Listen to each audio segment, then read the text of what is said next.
All right, listen. The boy Uryu, okay? Uryu is easily top one. Tell me different. Who else has a bow? Who else has an arrow? Come on now. Come on, listen. It's easy.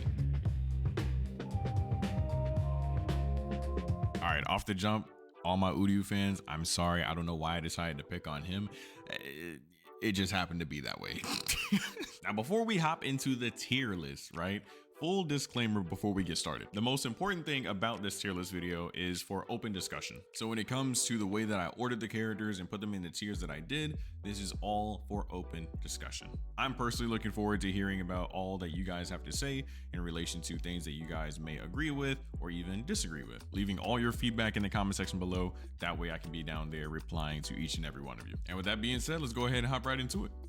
All right, so now that we're over here, I'm gonna go ahead and talk about and explain as to why I named each tier the way that I did. Starting off with Unknown, kind of speaks for itself. These characters I haven't explored really at all much, outside of a little bit, and I haven't really fought them at all, so I don't really know much about them. So of course, if you guys know a lot about them and are really passionate about these unknown characters, feel free to share your thoughts in the comment section below, and I would love to read about it. Next up, we have needs some adjustments. Now, of course, we could argue that every character in this game could use some adjustments, being buffs, nerfs, again, adjustments. But specifically with Kenpachi, I feel as though Kenpachi is a very special case because I don't feel as though he's playing the same game as everybody else in a negative way. So I would like to see some adjustments happen to Kenpachi just to bring him a little bit more up to speed. Next, we have our solid characters. I feel as though the solid characters are characters that you are able to pick up, play. These characters don't really have anything too crazy going on with them. They are very straightforward and pretty much for the most part, pretty honest characters. Then we have our viable tier. The viable tier are going to be the standard characters that you will probably see in tournament play. They're going to be a little bit stronger, or even, yeah, I say like a little bit stronger to moderately stronger than the solid characters. And with these characters, these are the characters that's going to enforce you to know a little bit more about the game, fighting games in general, etc. In regards of knowing setups, knowing when to take your turn back, plus frames, things like that. Then for the EX viable characters, as we all should know by now, that EX typically means amplified, right?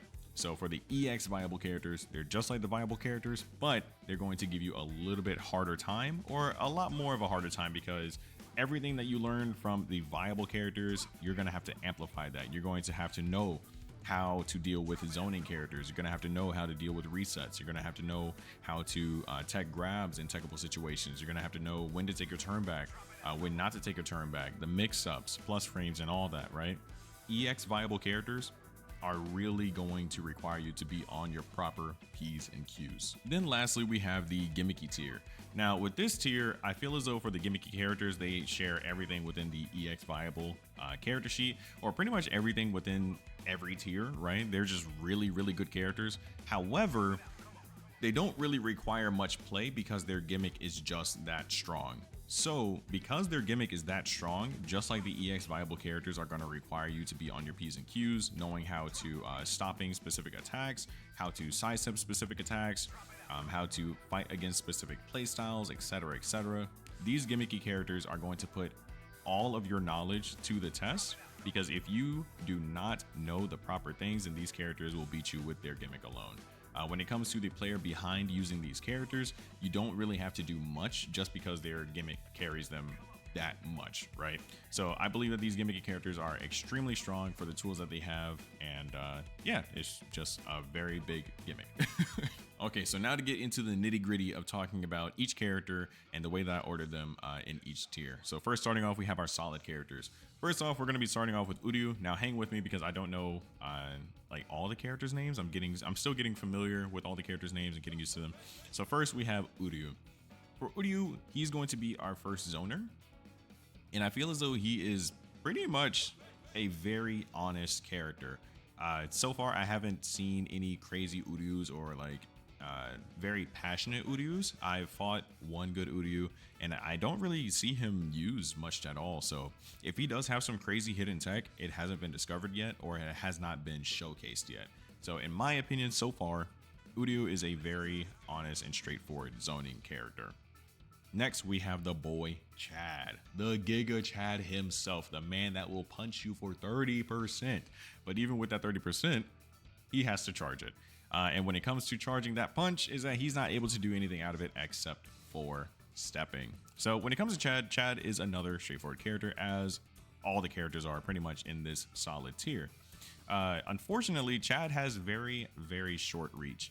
So some things that you would be able to say light punish with other characters, Chad is not able to do, thus forcing him having to use his heavy attack. But as we all should know, is that heavy attacks are typically slower than your light attack.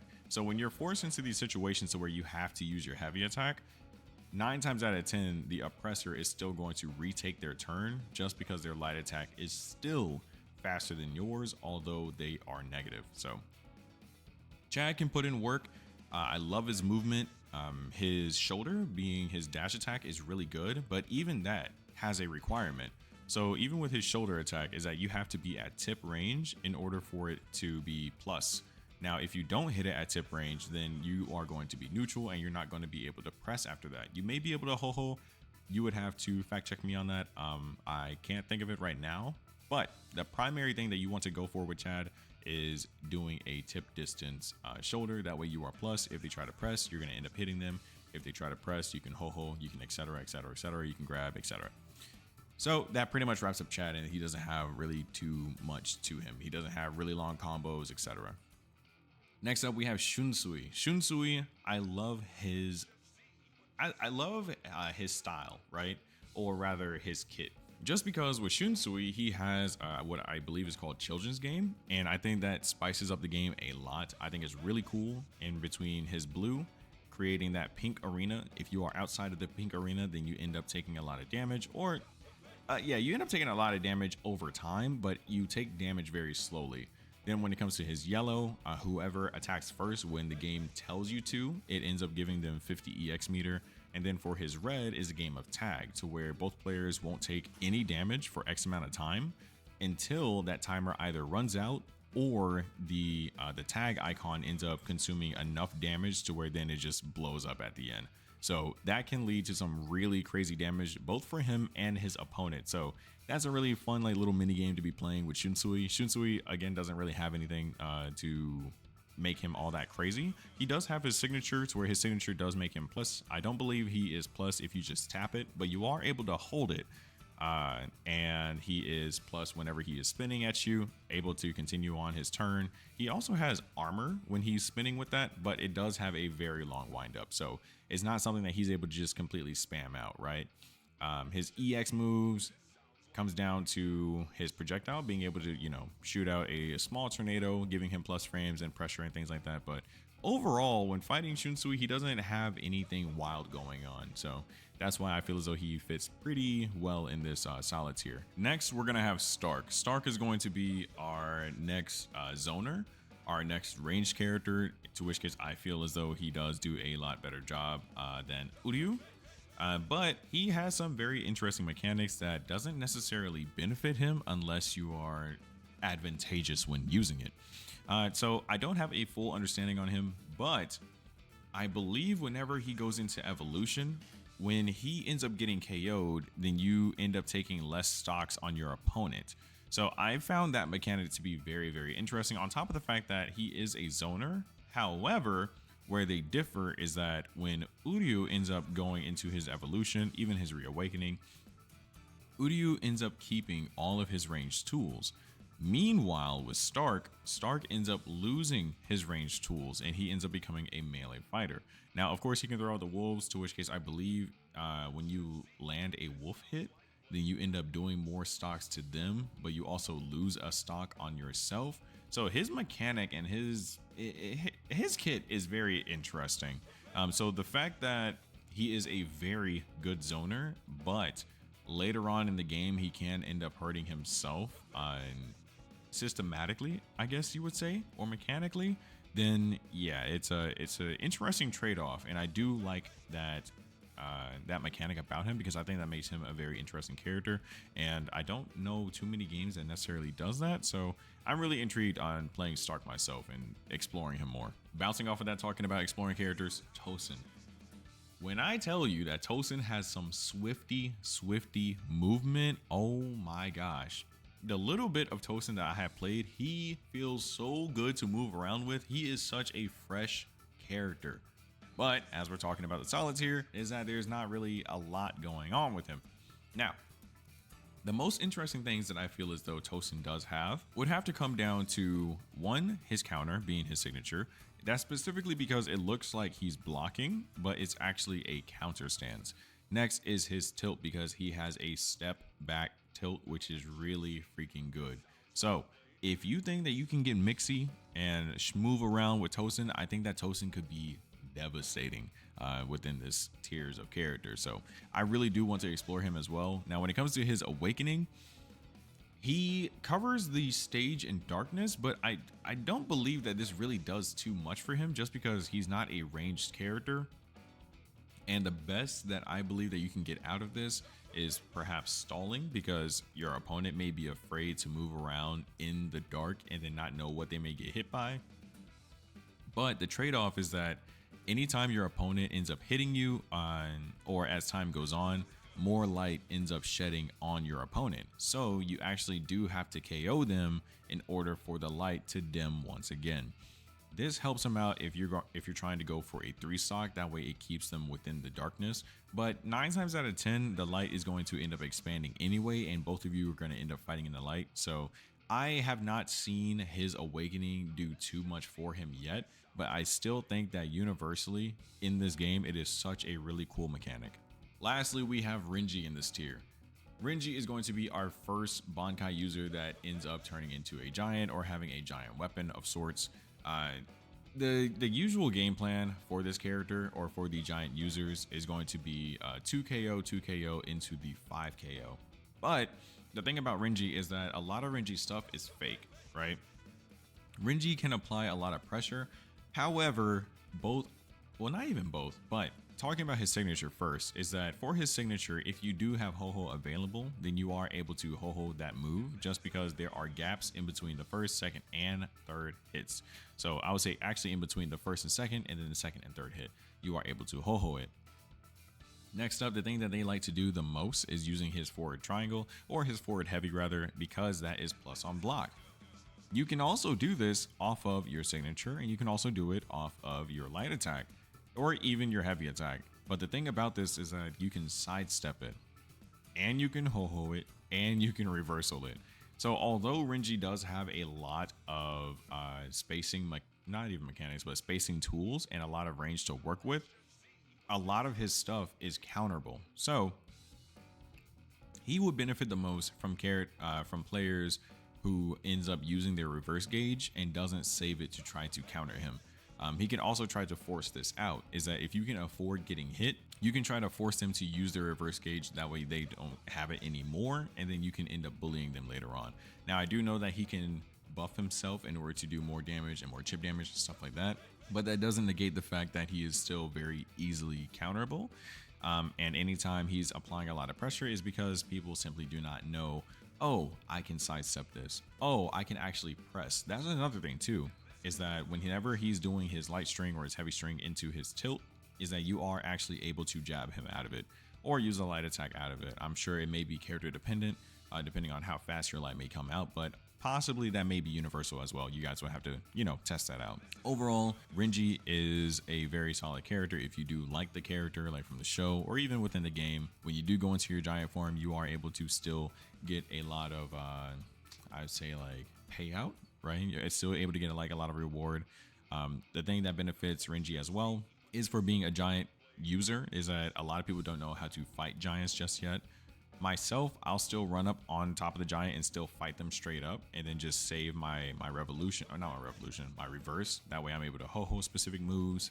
I'll make sure that my block gauge is full. That way I'm able to block certain moves. I can block, then go into a Ho-Ho, keep on attacking, etc., etc. So the fact that he is the first giant user is what makes him pretty solid along with his tools. But once again, as long as you know that you can step him, you can press in the middle of his strings and you can ho-ho, then you won't have that hard of a time when fighting Renji. All right, so now let's go into our viable tier. The first viable character is going to be Shinji. Now, I have not personally labbed Shinji outside of a specific setup that I was getting hit with pre-patch that no longer works. I do still believe that he is a very solid character just because I do see people still using him and getting value out of him. He does have an unblockable, and I don't think that he really has much else. He does have a counter, and I do think that having a counter is very nice, just like Tosin. However, Tosin does not have an unblockable. This character now has an unblockable, and he has a counter as well. Now, these counters are very good against the giant characters, so I think that for the most part, he has good stuff. He does good damage, and I still see people using him. So if you guys think that he may be a solid character instead of a viable character, then again, that's up for discussion. You guys can let me know in the comment section below. That way I can discuss with you guys and reply to each and every single one of you. Next up, we have Grimmjow. Grimmjow, this man is a beast. He's a beast in a literal sense. So the mechanic behind Grimmjow is the fact that what I call rage meter. I don't know what is actually called for his character, but when he builds up that rage meter, be it if he's charging it up or if he's getting hit or landing hits, he ends up going into rage. Now, there's two versions of rage. There's the natural rage that he goes into, and then there's the install rage that caused his EX2, right? 100 EX. Now, his natural rage, his moves become plus, right? His tilt specifically, that can neutral skip. You can sidestep it, but it does come out very fast, and it is very good engager. He's able to mix off of this, and he also has a DP.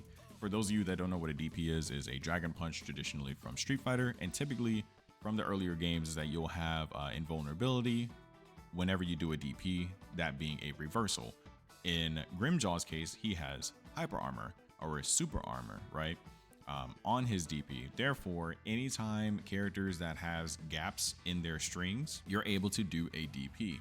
So say if Renji, right, is hitting him on block and tries to do light tilt, then Grimmjow, he doesn't have to sidestep. The moment Renji tries to tilt, he can either do light, of course, universally, or he can just straight up do a DP and then say, get off me.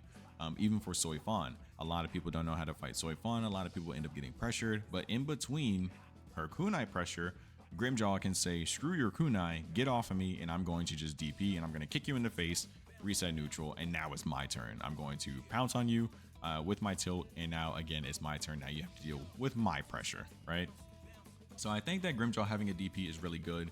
Now, when talking about his install, this man's install does so much damage later on in the game, right? When we're talking about sublimation and we're talking about the spirit drive. But the downside to this is that he also hurts himself. If you guys are familiar with Ulquiorra is that anytime he uses his Zero, he ends up hurting himself as well. So in this case with Grimmjow, anytime he does his install, his rage install, he'll end up hurting himself, but he'll also hurt you just as more, if not more. Rather, actually, he does hurt you more than he hurts himself. But by the end of the day, you guys typically take the same amount of damage. So anytime you are doing this, then you're typically trying to go for a finish, right? You're trying to get as much damage as possible. That way you can go ahead and kill them. You typically don't want to use this in neutral just because you're going to end up hurting yourself if they end up blocking, and you're going to be putting yourself at the disadvantage rather than using it within a combo or popping it as a punish and things like that. Now, a major downside that he does have, if players are able to catch on to it, is the fact that when his rage meter ends up building up, you can punish him, right? You can even bait it out. So the more that he gets hit, or as time goes on, it builds up. And so you can end up hitting him, backing off, put out an attack, and that attack will align with whenever he ends up going into rage.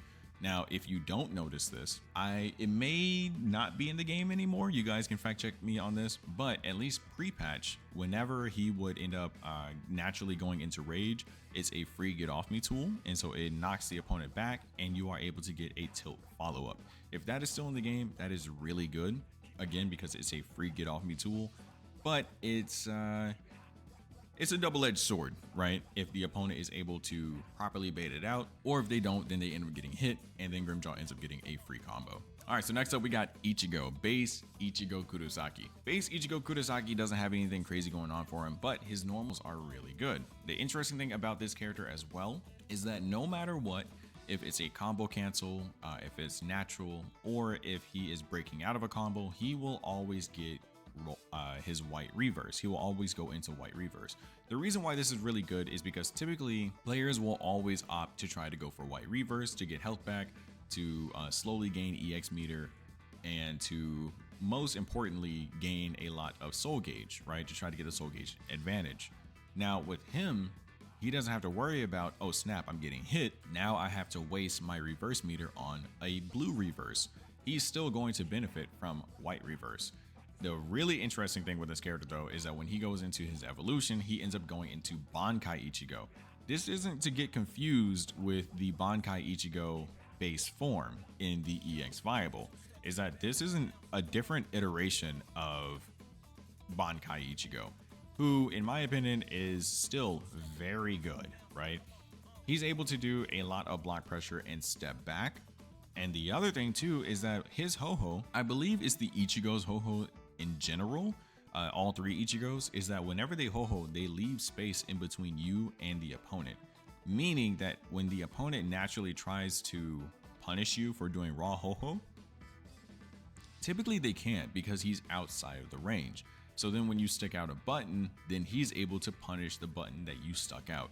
It's a very interesting thing. I see a lot of people end up getting punished by it. I fall for it still when I don't keep that in mind when I'm fighting Ichigo. And I think that helps him a lot, just because that's not something that is across the board, at least not that I'm aware of with all the other characters that I fought, is that only happens with Ichigo for whatever reason. Then when Ichigo is in this form, Ichigo just goes crazy. This man is relentless, he does not let up, and he just stays on top of you. So overall, I believe that he is a very viable character just because you're going to be fighting base Ichigo, but the moment this man goes into evolution, if you are not ready, if you do not know his setups in regards of hitting you on block, backstepping, hitting you on block, backstepping, going into Ho-Oh, you try to punish Ho-Oh, but because he's not close enough, you end up missing, and pretty much everything else that comes with it is that you're going to get cooked by this man. So a lot of people sleep on this Ichigo, but I still think that this version of Ichigo is still really good. Next up, we got the man Gin.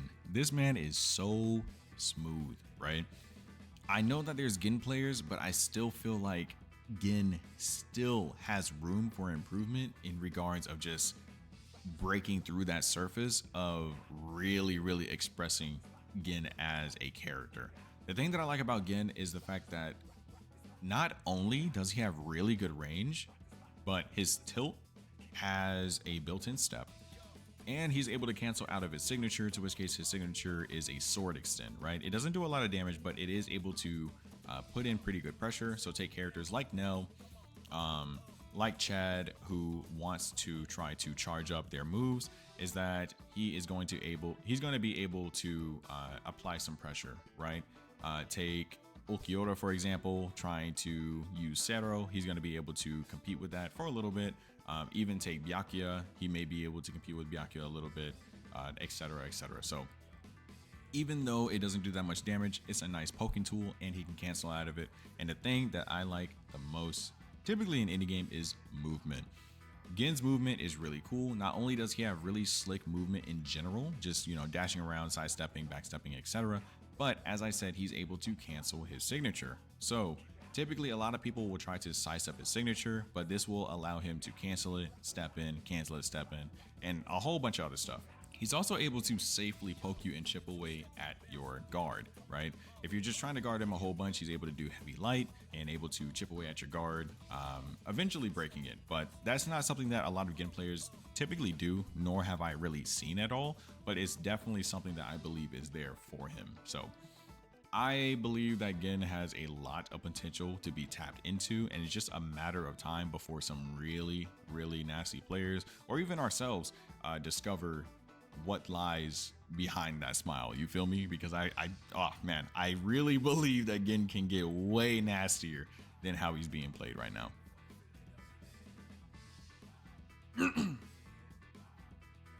Next in line, we got the man himself, Hitsugaya, the cold as ice dragon. So with Hitsugaya, Hitsugaya is another character that I feel just as passionate about with Gin in regards of his potential. Is that I've seen good Hitsugaya players, but the main thing that I've seen with Hitsugaya players is it shares similarities to Bankai Ichigo, to where once he goes into his evolution and he ends up getting, 100% EX, this man can just continue his combos and continue his combos, and he's going to end up doing a lot of damage. But the thing that I like about Hitsugaya is that people sleep on his buttons because people don't know where exactly he is plus.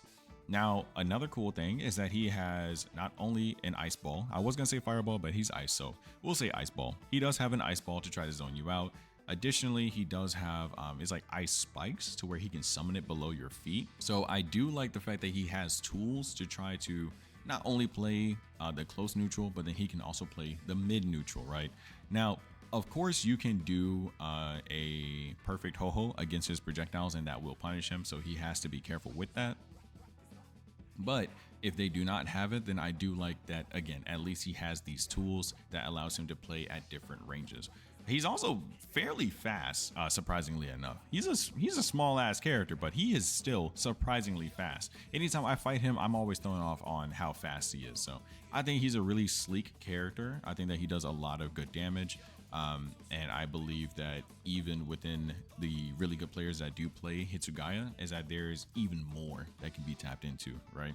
A lot of these characters, or I'd say like a decent amount, is that I just believe that there's even more to press into that just has not been tapped into yet. All right, so this next character, I do not know the name of him. I know that he has like a really funky name, and he gets clowned on for being called a spoonhead, just because the way that his clothes looks behind his head. But this character is pretty nutty. This is a character that I fought a lot in the beginning of the game, and he's not necessarily a zoner like Gin, right? Or the dedicated zoners, but he does have really good reach with all of his normals. Now, with this character, he has hyper armor. He can give himself hyper armor. He has, I believe, 3 unblockables, which may be his tilt, his EX 1 and 2 if he ends up charging his EX 1, and then just his EX 2 in general. So with this character, you have to be ready for not only his range, but also his unblockable setups. Once he goes into his evolution, he gets even crazier, but that is his main game plan, is giving himself hyper armor and then hitting you with unblockable. So if you don't know how to deal with that, you're going to get overwhelmed. Now, real quick, I want to emphasize on, again, what viable means, what the solid means, and what EX viable means, right? Is that within solid characters, you're playing just the normal game. You don't really have to worry about too much. But then with the viable characters, this is when you start learning about different things that characters have. This is when you start learning about plus frames, you start learning about setups, and you start having to pay a little bit more attention to what's going on within the match and what attributes do specific attacks have on your block or even on hit, like for your recovery and stuff like that. This is that realm that you really, really want to start getting yourself familiar with before you start fighting those EX viable characters, because they are really going to check you.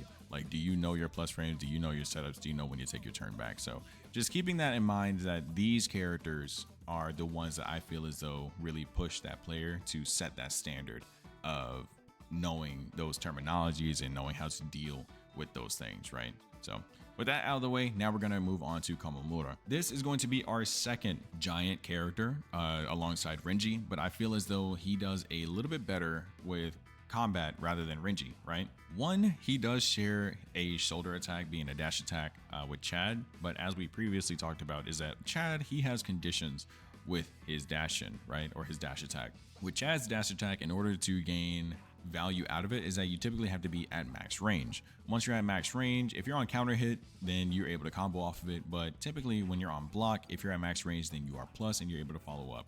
With Kamomura, he doesn't have to be at max range, and I do believe that his shoulder still does clash and go through attacks just like Chad. So this is a perfect example as to looking at similarities between the solid characters and the viable characters and how they share certain things, but the viable characters just do it better, right? So Instead of playing as Chad, if you're playing as Komamura, you're still able to use your shoulder and you're still able to combo off of it and utilize it the same pretty much way that you would with Chad. Now his jab, right, his light attack, I believe is better than Chad's. Reason being, it reaches further, and not only does it reach further, but also on block it is plus, meaning that you can do light into light into light into light into light. And the reason why you're able to do this is because it doesn't have that much pushback. Now, instead of going light into light, he can go light into grab, he can go light into ho-ho. The fact that his first light is that plus is extremely good. Now we're going to go diagonal and talk about Yamamoto, because Yamamoto also has the same thing with being able to hit you with one light, and then you're gonna have to guess in between if he's going to do another light or if he's going to grab you. So typically you want to go for the grab, but he could do another light and still win that option. So when you are faced with an opponent that can win both options of if you either try to trade or if you try to take the grab, but you still get beat out, so you are forced to ho-ho or you have to try to backstep or things like that, that's where things become tricky. And how we can look at Chad, we can look at Komamura, and we can look at Yamamoto and see the different tiers that I put them in, but the similarities that they have. But continuing to talk about Yamamoto, his heavy, right? His heavy has a lot of good range. And the really tricky thing about it is that you would think that he's vulnerable, but he's able to follow up with his heavy to potentially punish you for trying to punish him. Outside of this, as I said, he is a giant user just like Renji, meaning he has the same game plan, being 2KO, 2KO, 5KO. With his giant, I do believe his giant is a bit better than Renji's when it comes to the attacks. They are a lot more straightforward. They don't have like all this other flashy stuff going on, and it still does a hell of a lot of damage. Now, I know that Renji does have his unblockable, I believe, being the signature in the giant form, but Komamura also has an unblockable with his EX2. You guys, of course, can let me know in the comment section below if Renji does have an unblockable EX when he's in giant form, but not that I'm aware of. I know that he has the 360 get off me tool in his EX form, but that's all that I know. I would have to go back and look at Renji. But with Komamura, he does have that, and typically that is the set play. Next up, we have Dangai Ichigo, or Final Getsuga Tensho Ichigo. This Ichigo is a very strong Ichigo, very solid Ichigo, but the thing that holds this man back is the fact that he has to 3-tap. Now, even though he has to 3-tap, he doesn't have to fully KO you, which is really good. But on the contrary, in the beginning, he starts off pretty weak. The more KOs he gets on you, talking about the first and the second one, that's when he starts to become stronger. That's when he's able to confirm off of his TP. His TP being, I believe, his tilt, and that also skips neutral on the second KO. Or yeah, I believe once he gets his first KO and you are on your second to last stock, he's able to confirm off of that TP. So this character is very solid, very good, and he gets stronger as the battle goes on. Now, you guys may be saying, of course, everybody gets stronger as the battle goes on, but this man specifically, once he kills you twice, your third life almost doesn't matter, because this man will take you down to 50, if not 40%, by one tapping you, and it hurts. Now, to remind you is that he does not have to fully kill you. So if you aren't taking into consideration your critical area, he's taking you down to about 20%, tapping you one more time, and then that's wraps. But the reason why he's inviolable is because he's not able to 2-tap. Something big about this game is that the comeback factor is that when you are losing for a decent amount of characters, is that you'll end up going from 4 to 5. Some characters do have a 6 keycon, and we'll get into that later. But some characters, when they are on the losing side, it actually benefits them heavier just because they are able to fully kill or fully KO on their first KO, and then that sets them up for an early KO later on, rather than trying to go for a full kill into a full kill. So with Dangai Ichigo, unfortunately, he doesn't have, or even fortunately, because look, he hits hard, right? But for Dangai Ichigo, he is just stuck in that realm of he has to 3-tap. And to clear up any confusion for the new players that may be watching this, they're like, oh wait, but Dangai Ichigo, he 1-taps you. Well, that is just the anime effect, right? That's just an illusion. Is that yes, you don't lose any stocks, and we'll also talk about that too. Is that yes, he doesn't lose any stocks, or no, yes, you don't lose any stocks. However, you still have to get KO 3 times, so you could chop that up to 333. Now, even though you can chop that up to 3 stocking, 3 stocking, 3 stocking, the game doesn't necessarily work that way because you still hold all 9 of your stocks. So a normal game plan when fighting Dangai Ichigo is to KO him once, and then you can just stall for the rest of the match if you're able to survive for however the timer is. And that's because even if you KO'd him once and Dangai Ichigo KO'd you twice, you still have 9 stocks, and he would still have what, 6? Because I believe he only has 8. He would still have 6, right? Or he would still have 7 if he does start off with 9 stocks, right? So that is something that's also very unfortunate because he could be putting the smackdown on you, but even once he KOs you 2 times, you're still going to be at 9 stocks. And if time runs out and you KO'd him at least once, you are still going to win, even though you got KO'd more times, right? So within the realms of, you know, the solid characters and viable characters, there are things that that dial them back. They have a lot of good, but then they may have like 1 or 2 things or a couple of things that will bring them back down and like keeps them balanced, if you will, right? Now we're gonna talk about baby girl Yoruichi. Baby girl Yoruichi. All right, so now when it comes to Yoruichi, right? Yoruichi is the counterpart to Soifan, and we'll get into as to why they are in viable versus EX viable. For Yoruichi, I feel as though she still has a lot of untapped potential, at least for myself, because the way that I would love to play Yoruichi is to be able to constantly move, being able to constantly throw out kunai and constantly putting out the pressure, right? Ideally, because she doesn't have any kunai stocks to worry about, unlike Soifan. Now, with Yoruichi, typically her pressure is going to come from her kunai, and then once she lands a hit, be it from her spot dodge or even any step that she does amplifying her attacks, is that she's going to go into light, or even from heavy into light, into kunai, and that's when she jumps back, kicks you with the kunai, or hits you with the kunai, and then dashes forward. From here, she's able to do more kunai in order to be plus, or she's able to step back to try to bait out a grab or anything like that, right? But for me, I just don't like the way that her mix and pressure feels, because I don't feel as though I can be all that expressive with it or all that creative, because I feel as though a lot of the stuff that Yoruichi does is a lot of flash on the screen, but it jails you into a very specific route and you aren't able to do much else with Yoruichi. And that's something that I don't like.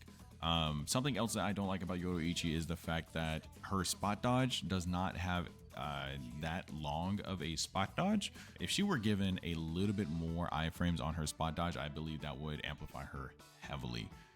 But I'm not going to sit here and say that I haven't been mixed by Yoruichi. Yoruichi can keep you in the blender if you do not know what the heck is going on, and that can go for a lot of characters, but for Yoruichi specifically, is that she can continuously keep on doing it. Now, for the characters that are like Yoruichi and Soifan, is that although they may not do a lot of upfront damage, the thing about these 2 characters is that their mission is to keep you in the blender, and the longer that you are in the blender, the longer you are going to get shredded, quite literally, right? And so they aren't there to be doing damage up front, they're there to be doing damage over time, and if you don't get out of it, then you are going to be getting demolished. So with Yoruichi, I feel as though she is very good. I know that a couple of players are trying to pick her up now and get better with her, and I feel as though she, again, as I said, with a decent amount of characters, I feel as though there's just an untapped or unscratched surface just waiting to be discovered, right, in order to really express these characters to their max potential. All right, so now we have Ikkaku. I would say that Ikkaku is possibly the boss of the viable tier. Alongside Yoruichi, I would keep them very close, just because the thing with Ikkaku is that Ikkaku can range you very well. He has very nice feints, and he's able to stab you from a distance, and then he has a step back just like Tosin. But he's also able to go into a stance. With this stance, he's able to either make himself plus or he's able to do a forward thrust to whiff punish you or finish his combo with. Now, the issue that a lot of people have with Ikaku is just that pretty much just like Yoroichi, they don't know when to press, right? They don't know when to take their turn back, and Ikaku can put you into multiple instances that makes you want to press, but then the moment you do, he's going to continue beating you up. Now, this is both in his base form and even more so in his evolution. Now, something that makes Ikaku very, very strong is the fact that he has a 6 Kikon. Now, what that means is that he can take 6 stocks from you, meaning that he can 2-tap you. Universally, a lot of characters has a 5 Kikon, but he is one of the very few that has a 6 Kikon, making him very, very strong. So when it comes to understanding how to deal with zoning, when it comes to understanding when to take your turn back and understanding how to sidestep and things like that, Ikaku is going to put you on the forefront to have to force whoever he is fighting to use those mechanics and things to their fullest in order to try to beat him in a fight, because Ikaku is definitely going to take advantage of those that aren't able to do that. So and once again, I feel as though Ikaku is pretty much like the final boss of that realm, and really gonna push players to understand what a proper matchup is in regards of, oh, that's plus, oh, I can sidestep that, right? So I think that Ikaku heavily shines when it comes to that. All right, moving on up the tier chart. Now we are going to be talking about our EX viable characters. Starting us off, the freshman himself, Ulquiorra. Now, with him, he is very interesting because previously we talked about how whenever he uses Zero, which is his beams, he ends up hurting himself.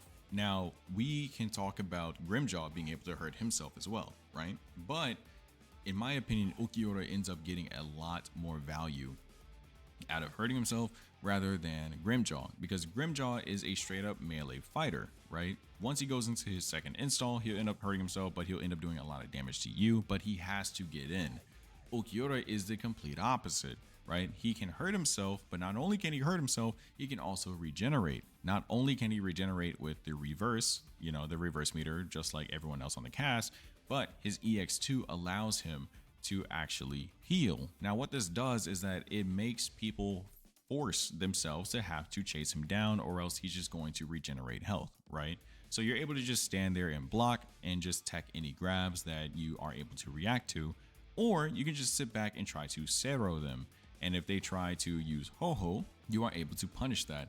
A big thing about Ulquiorra is that he can either be very patient and not use Zero, or he can just be a complete glass cannon, because when he's at 1 HP, he cannot KO himself, meaning that he's able to just continuously spam Zero all that he wants. So if you have a very solid fundamental player being able to utilize Ulquiorra to his fullest, then it's going to be really hard to KO him when you have something that strong at their disposal. So even though he's a glass cannon, he is extremely good, and he is the pure definition of glass cannon. Next to Ulquiorra, I have Byakuya. Now, I haven't fought a lot of Byakuyas, nor have I really labbed him, but I wanted to put him into EX Viable just because I feel as though the range that he has, right? He's able to play that long range and that mid range very, very well.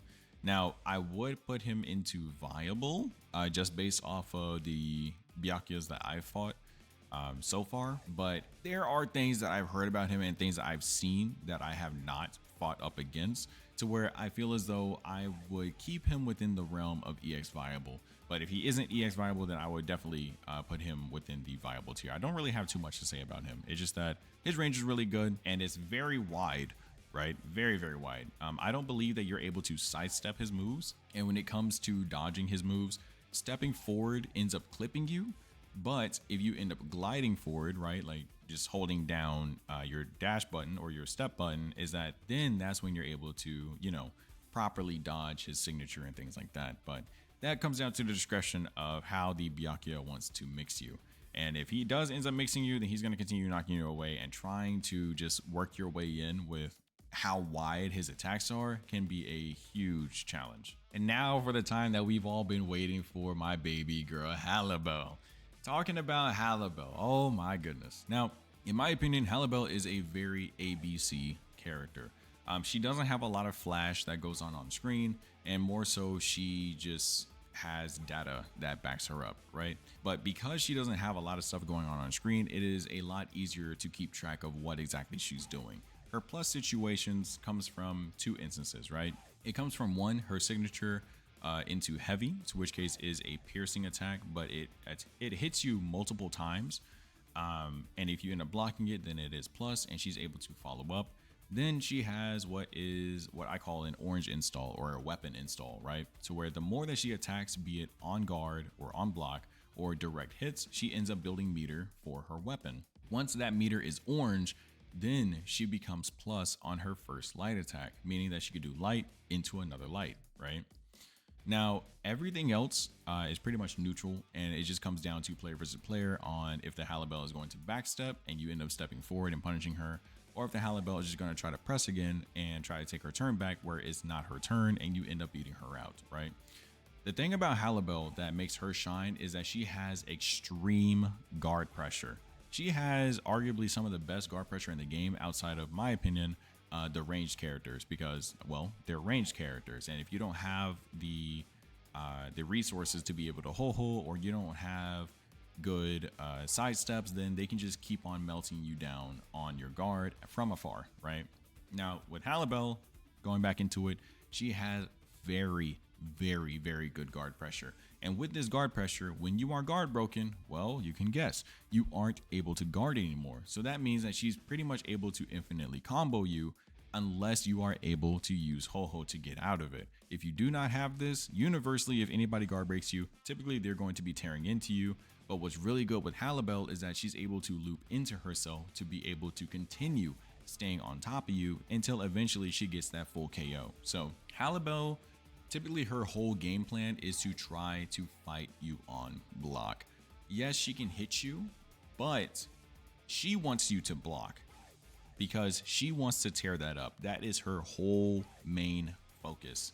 Now, when it comes to her range is not all that good in base form, but then her range becomes a bit bigger in her awakened form, and she's able to do a lot more with it.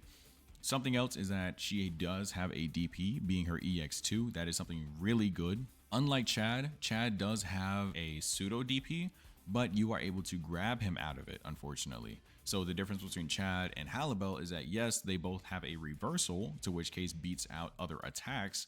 But when it comes to Halibel, it also beats out grabs. It also beats out unblockables. With Chad, he ends up getting beaten by unblockables, and he ends up getting beat out by grabs. That is something that is really, really huge for her. But her EX1 is typically used for a combo extender or is used as a finisher. There are times to where even myself, I'll use EX1 to check somebody and then I'll chase it with using signature heavy. But talking so much about her signature heavy, one of Halibel's huge downsides is sidesteps.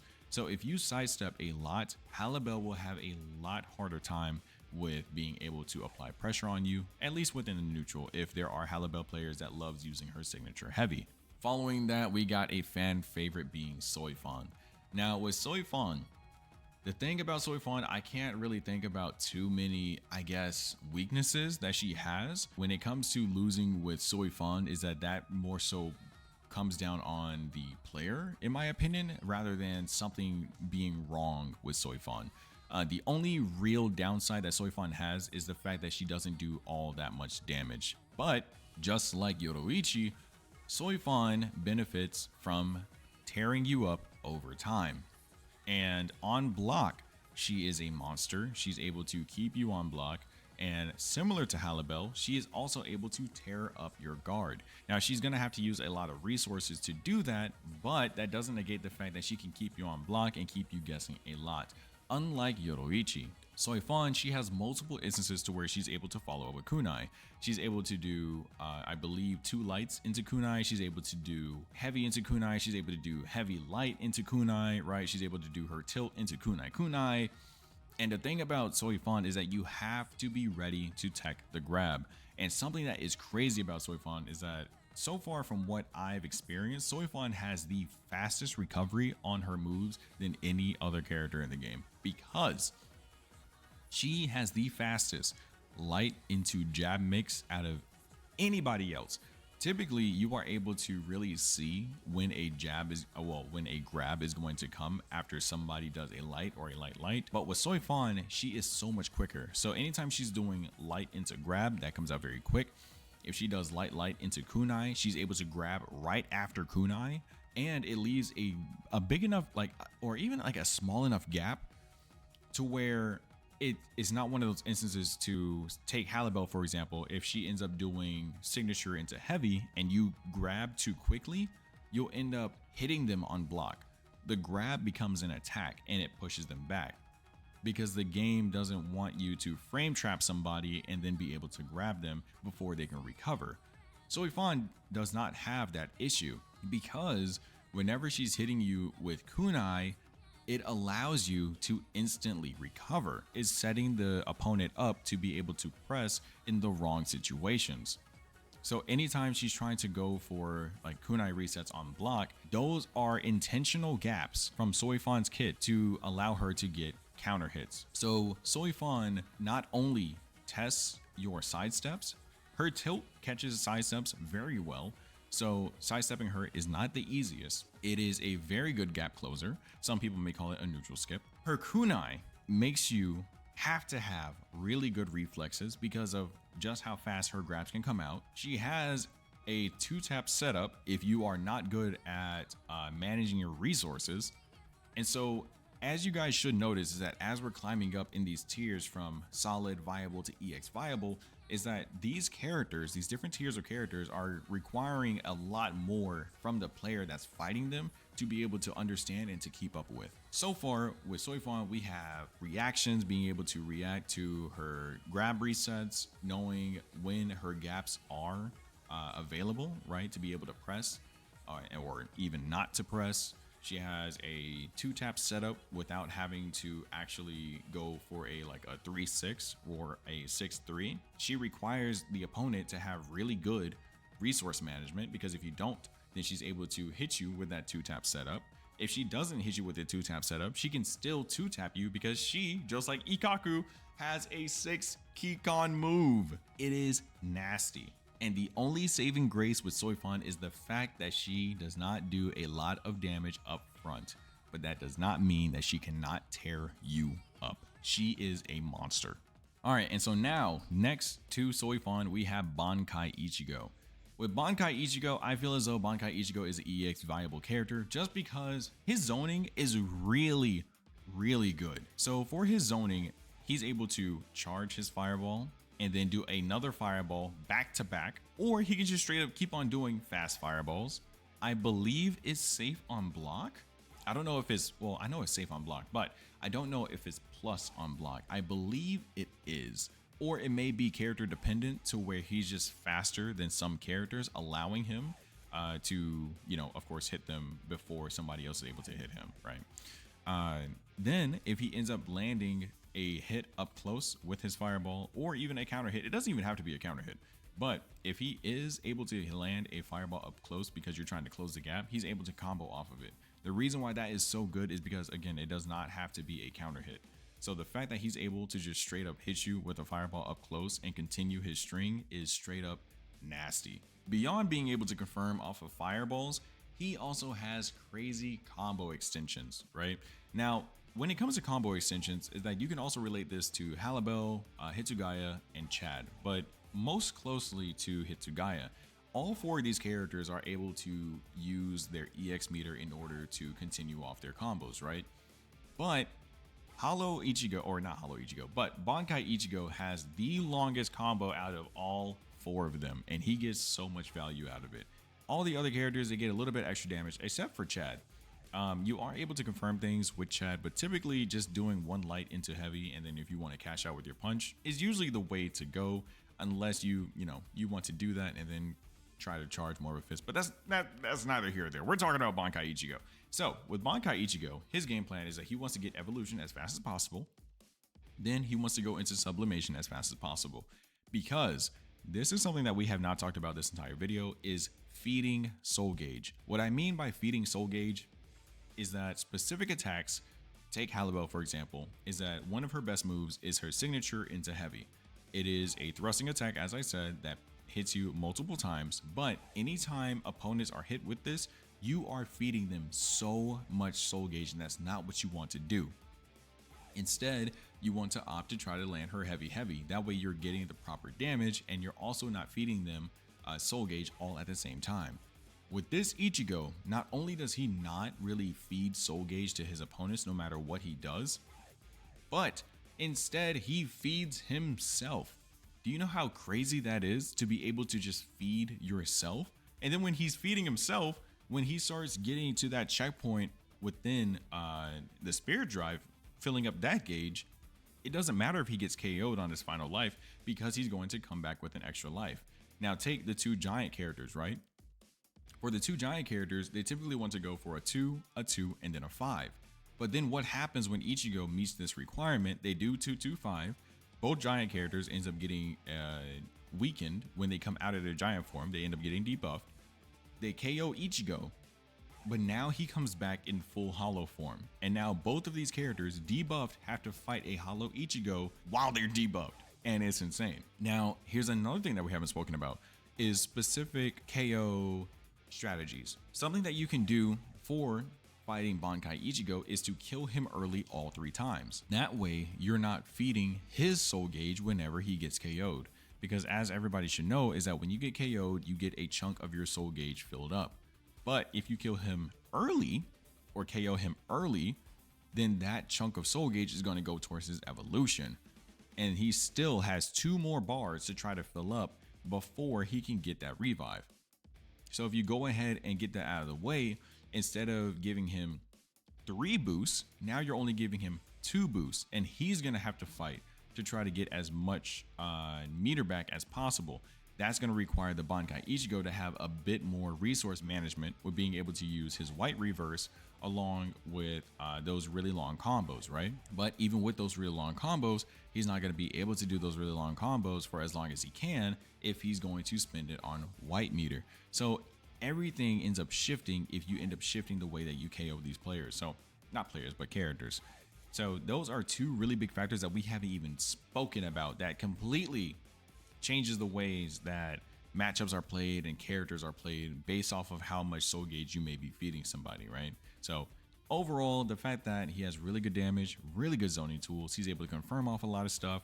I believe that, as I said earlier, with all 3 Ichigos, he gets that extra spacing anytime he does ho-ho. That way you aren't able to punish him, but he's able to punish you. I know that when he's in his hollow form, that doesn't apply to that form specifically, which is really good. But yeah, just pretty much everything that he has going for him is just really freaking good. So that's why I have him in EX Viable. Last but not least, we have baby girl Nell. This character. So when it comes to Nell, her biggest game plan and the reason why she is so freaking good is for 2 reasons. One, I believe that she is one of, if not the best, kiting character. For those of you that don't know what kiting is when you are running away and you are trying to lead people to you, right? So instead of you going to everyone else, is that players have to come to you, right? Think of her as a zoner without having the long range moves, right? But the thing about it is that she can charge herself up just like Chad. Now the difference between Nell and Chad is that Nell, when you hold down her signature, the moment you let it go, she stops. When it comes to Chad, he's locked into it, meaning he is forced to try to step out of it, or he has to step out of it, right? With Nell, she's able to feint, meaning that you can just tap the button, she'll raise her arm, the player that you're fighting will see that you began your charge, and they do not want Nell to charge up, because as she starts charging up, she can charge up to 4 stocks. These 4 stocks allows her to extend her combos, to allow her to get more damage and also be plus on block in various situations, right? So typically you want to chase her down because you do not want her to charge. Now take a character with really good mobility, right? Really good recovery on her steps, really good kiting, but then give her insane range on her normals. Insane range. We're talking about Gen range worth of normals. That is insane. Her heavy is really, really good. So the things that Nell has shining for her, both in her base form and in her awakened form, is the fact that she can kite very well. She has extremely good damage, and she has extremely good range. And her recovery on her steps are amazing. And she has a neutral skip, right? Granted, it does take one of her stocks, but the reactions that you have to have in order to face Nell is wild. On top of the fact that the sixth thing, she has one of the fastest soul gauge recoveries, period. So whether she's winning or she's losing, 9 times out of 10, she's going to hit evolution first before you, which is crazy, and it helps her out a lot. Then if she's on the losing end, then she's able to set herself up with a 5-4, meaning that she can kill you or KO you for 5 Kikon and then KO you early for 4 Kikon. So with this, you have to play very smart against her, and this is another character that requires you to have good meter management and try to figure out a way to KO her.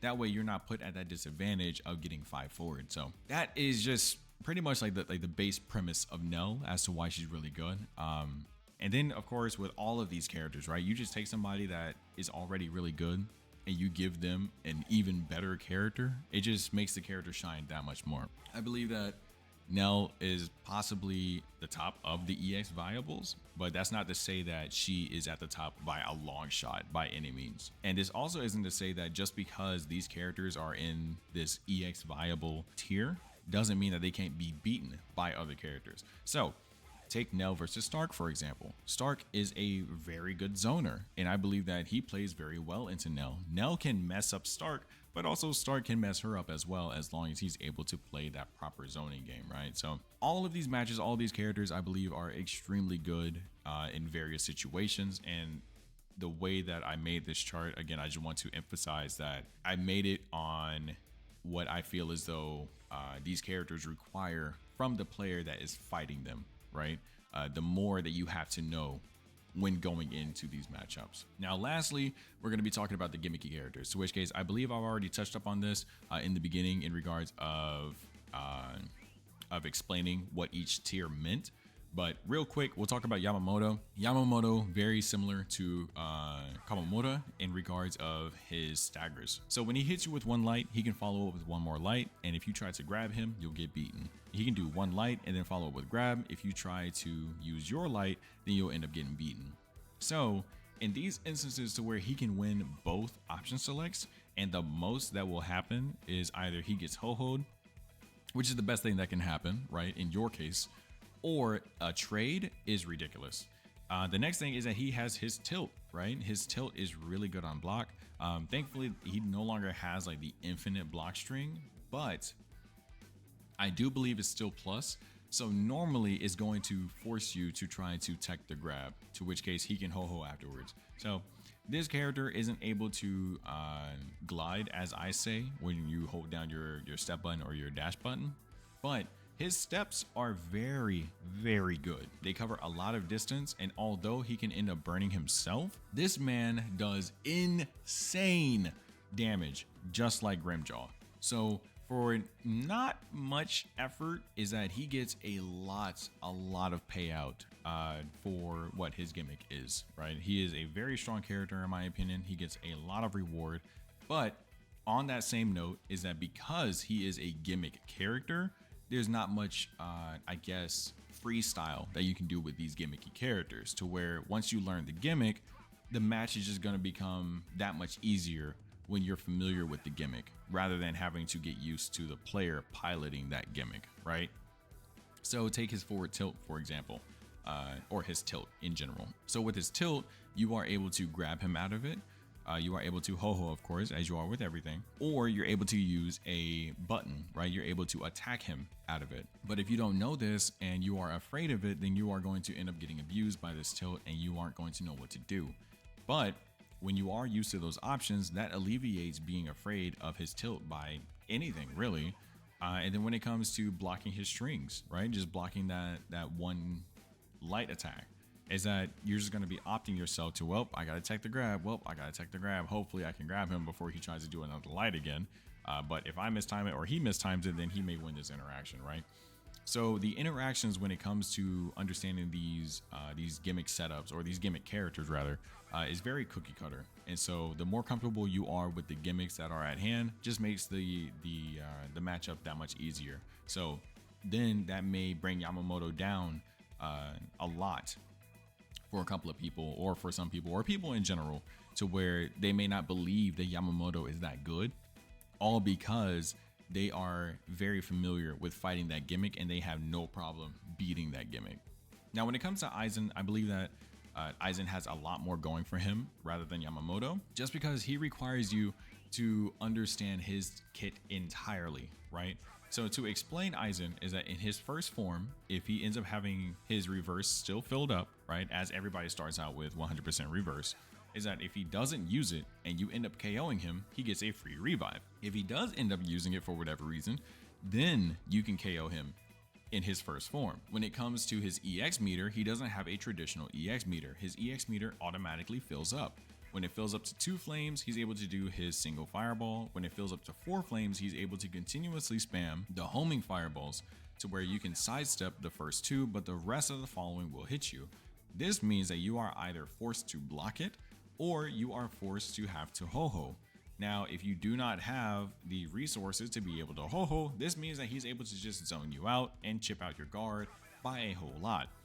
Another tool that he has is being able to use his, I believe is his EX2, to where he ends up sacrificing whatever guard he has that drains over time, but then he has hyper armor on everything. The upside to this is that once that EX is done, right, all his guard gauge ends up being depleted, then he no longer has any guard, which means that he is open to any attack. So if you're playing somebody like Stark, or anybody else that does have range, Byakuya, etc., and you're playing Okiura, then you're able to really just bully him because he can't block anything. He's going to be forced to sidestep, right? Now for his second form, well, actually within his first form, when you're looking at his soul gauge ends up refilling automatically. It doesn't work traditionally like the rest of the cast. So in his second form, that's when he begins playing the regular game, to where he needs to get hit, he needs to hit you, and also he needs to use white reverse in order to fill up his soul gauge, right? Now in his second form, he no longer has projectiles. He has a counter stance, but his tilt is very plus, and it covers a lot of range, and it's not the easiest to sidestep. So although a lot of people do not like his second form, he also has an amazing step, just like Yamamoto, being able to just zone you out, or just rather run away from you rather than zoning you out, because the only really real zoning option that he has is his tilt. So he'll just continuously back up and then try to catch you slipping on his tilt. Then he has his third form. His third form is just like his first form, with all the same moves and things like that, but everything is amplified now, meaning that he's going to be doing a lot more damage. Now, just like Bankai Ichigo, if he ends up going into his spirit drive, that's when he gets a second revive and then becomes even crazier. So if you want to beat Aizen, then you're either going to have to time him out, or you're going to have to come up with a KO strategy that benefits you rather than benefiting Aizen. So there's a lot that goes on with Aizen without the player even having to do anything, because everything that I explained just comes with Aizen as a character, right? It just comes with Aizen in general. And then it just comes down to whoever is piloting him to be able to utilize this gimmick that this character is.